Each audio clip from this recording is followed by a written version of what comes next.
Queridos amigos, bienvenidos a un nuevo episodio de Pistamanía Fórmula de Salón, el canal en el que os enseñamos lo que no se enseña en ningún otro sitio. Soy el doctor Don Luis González y hoy vamos a ver algo realmente interesante.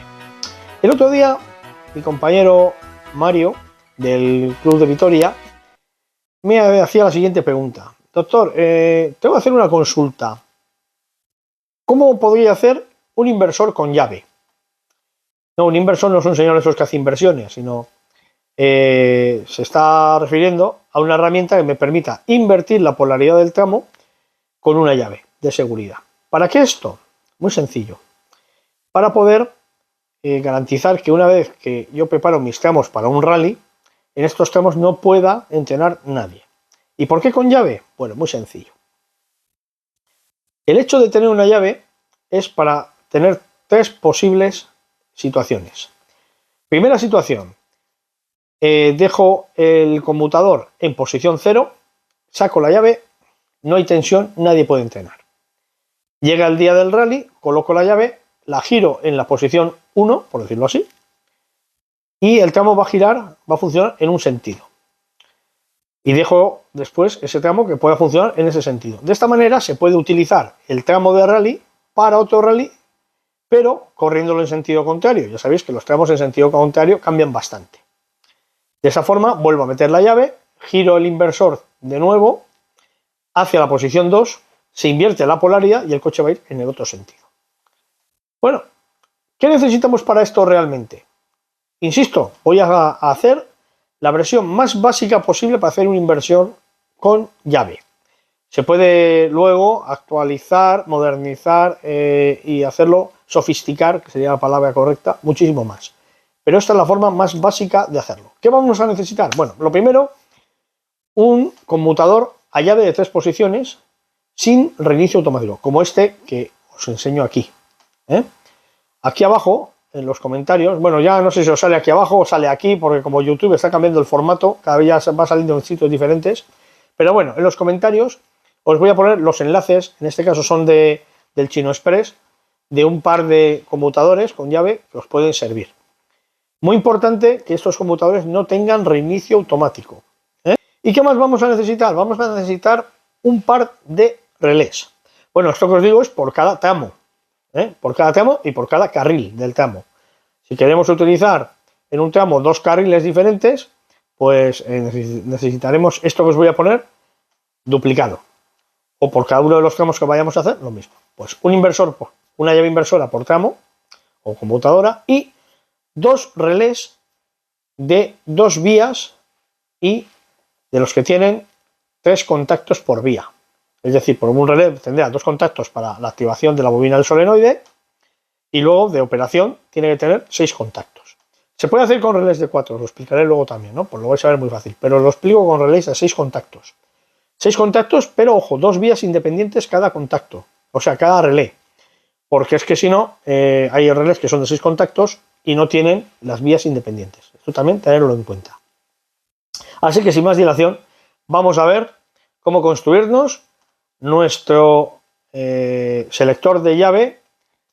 Nos va a invertir la polaridad y nos va a dar la seguridad en nuestros campeonatos de rally de que los tramos no se puedan entrenar. Vamos a verlo.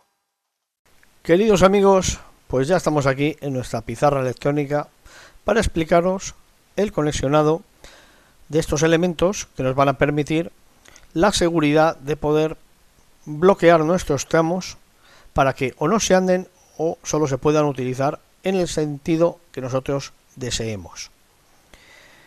Pero antes de explicar esta esquemática que hemos puesto aquí, vamos a pasar a explicar algo muy importante para que vosotros tengáis claro de dónde viene esta esquemática, cuál es la razón de este conexionado. Para ello nos vamos a ir a esta otra imagen donde vemos el típico conexionado del sistema DS. Aquí tenemos la fuente de alimentación, los mandos, bueno, tenemos el contador, pero para nosotros el contador ahora mismo no cuenta, valga la redundancia. Lo que nos importa es la fuente de alimentación, el mando y la caja. Ojo que ya sabéis que estas cajas las hay de un relé y de 2 relés. Es decir, Una misma caja puede servir para utilizar dos tramos diferentes, tenga un relé o tenga dos relés. Si es de dos relés, dos tramos diferentes. Si es de un relé, no podemos utilizar la caja más que para un único tramo. Pues como os estaba diciendo, tenemos por un lado la fuente de alimentación, la cual nos alimenta con positivo y negativo la caja pilotada de conexionado. Por otro lado tenemos el mando, que como ya sabemos el cable rojo de los mandos y la banana roja es el negativo, por desgracia, incongruencias. El color blanco, verde, azul, gris, amarillo que nos podemos encontrar, incluso morado, es la tensión que viene desde la fuente de alimentación al mando, o sea, el tope, por decirlo así, el máximo tensión. Y después, desde el cursor del acelerador, tenemos el cable negro que va a entrar en el borde negro, que es el del centro aquí en la caja. Veis que tiene una flechita dibujada y esa flechita es donde vamos a tener la conexión que nos va a salir hacia la pista. Ojo, en nuestro esquema, este cable, tanto el que pone aquí LAN 1, perdón, o LAN 2, lo hemos dibujado de color naranja. Por eso tenemos un cable positivo que vamos a traer directamente desde la fuente de alimentación al conmutador de llave, y el cable naranja, que será el cable positivo que sale de la caja y antes iba a la pista, y este es el que hay que llevar a los relés y de los relés a la pista.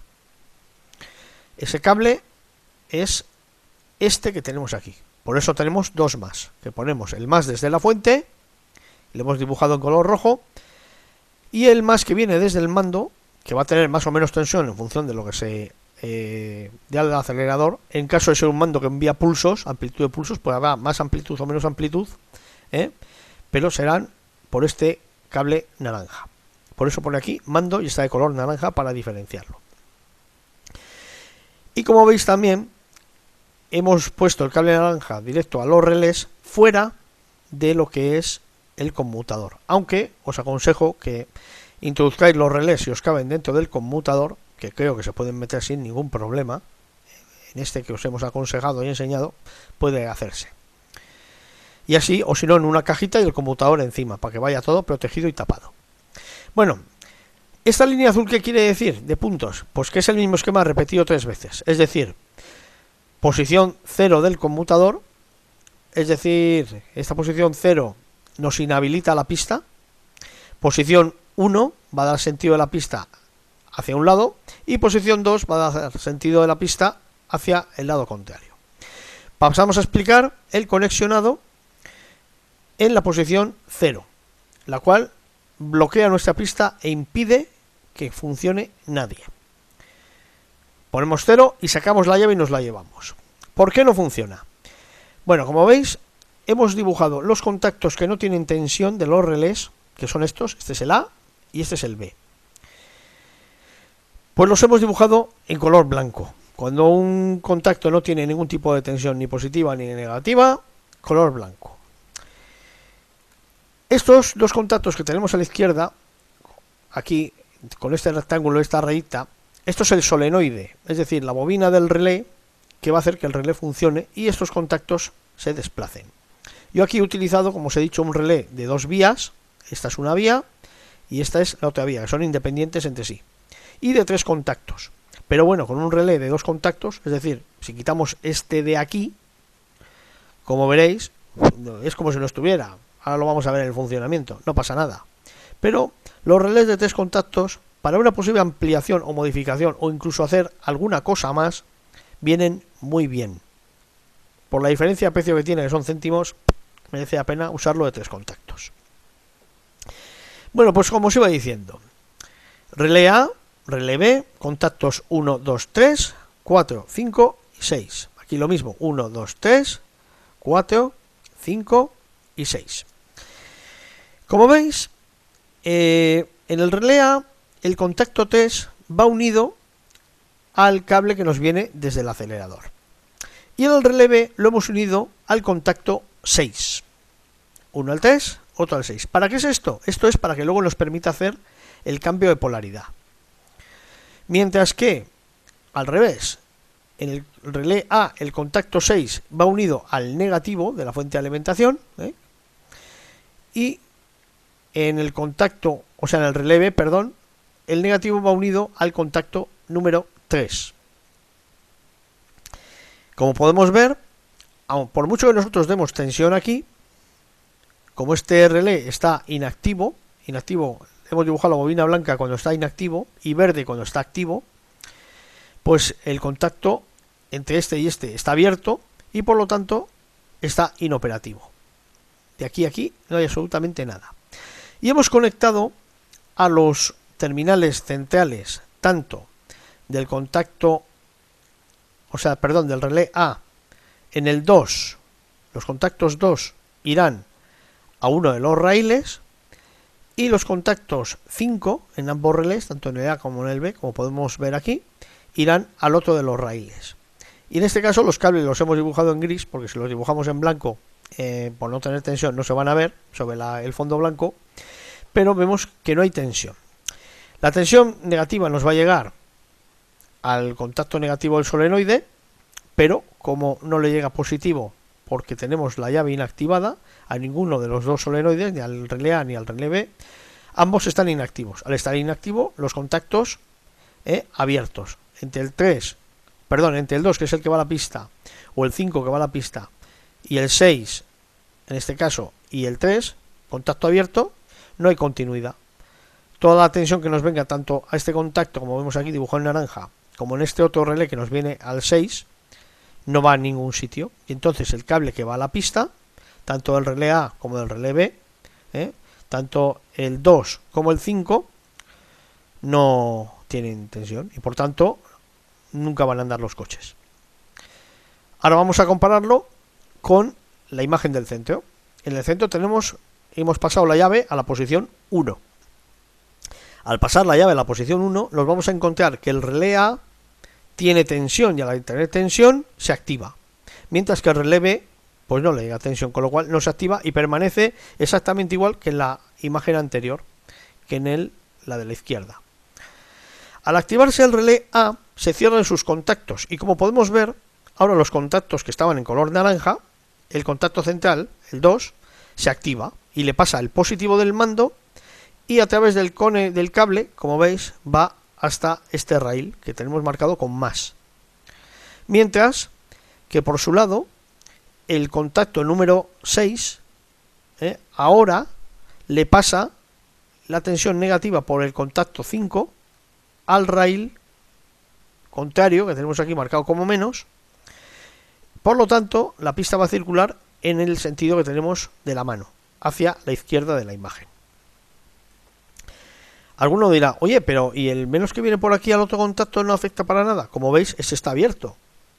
Aquí tenemos un negro que muere aquí, contacto negativo que muere aquí, y aquí el que nos venía del mando, el positivo, que va unido en los contactos número 2, pues vemos que muere aquí, porque no puede ir a ningún sitio. Y ya está. Por más que tengamos negativo en este y positivo en este, no pasa nada. Aquí no hay contacto. ¿Qué pasa ahora si volvemos a meter la llave y giramos hacia la posición 2? Bueno, pues en lo contrario, deja de activarse el solenoide del relé A y vamos a activar el solenoide del relé B, que aquí ya le veis que está activo en verde. Al activarse se va a cerrar los contactos del relé B, mientras que los del A permanecen abiertos. Ahora es como si el relé A no estuviera realmente y el que va a mandar es el relé B. Entonces, ¿qué pasa aquí? Como veis, bueno, llega la tensión positiva por aquí y como está el contacto abierto, no hay nada. Y lo mismo, llega la negativa por aquí y como el contacto está abierto, pues nada. Nada de nada. Es como si no estuviera este relé. Mientras que ahora el positivo nos viene por aquí, nos va a venir al contacto número 6. Sí, al número 6 y viene el positivo. Pasa por el contacto y a través del contacto 5 nos va a venir positivo al rail contrario que teníamos antes. Y lo mismo nos va a pasar con el negativo. Como veis, el negativo viene en este caso al número 3, se cierra, pasa por el contacto y por el número 2 automáticamente va a la pista justamente al carril menos, donde antes era positivo. Pues ahora es negativo en la posición 2. Y ya está. Ya tenemos la inversión hecha. Así de sencillo. Sencillamente hay que colocar los relés o bien dentro de la carcasa del conmutador si nos caben, o hacer una cajita en la cual podamos poner atado el conmutador en la parte de encima y los relés y las conexiones por debajo, para que no haya acceso adentro de la caja y haya algún tramposillo que nos puente la instalación. Pero de esta manera tan sencilla tenemos nuestros tramos de rally. Una vez que los conformemos para el campeonato, ponemos posición 0, sacamos la llave y nadie absolutamente puede andar, porque no va a haber tensión, por más mandos que pongan y por más historias que hagan. Se acabó. Ponemos la tensión 1 el día de la carrera, en el momento que haya que salir el coche 0, y tendremos nuestra pista en un sentido y sacaremos la llave y dejaremos el conmutador en la posición 1, con lo cual luego la gente podrá seguir utilizando este tramo, los del club, y disfrutar de él. Y así, si queremos utilizar estos mismos tramos en sentido contrario para otra prueba del campeonato, estarán hábiles y nadie habrá podido entrenar, es una garantía. Mientras que cuando llega ya ese segundo día de campeonato, con estos mismos tramos, volvemos a meter la llave, giramos a la posición 2 y automáticamente ya vamos a poder circular cuando vaya a pasar el coche 0 en sentido contrario e iniciar el rally. Bueno amigos, pues esto ha sido todo. Espero que os sirva de ayuda una vez más y nos vemos pronto en un nuevo episodio de Pistamanía Fórmula de Salón, el canal donde te enseñamos lo que no te enseñan en ninguna otra parte. Hasta pronto amigos.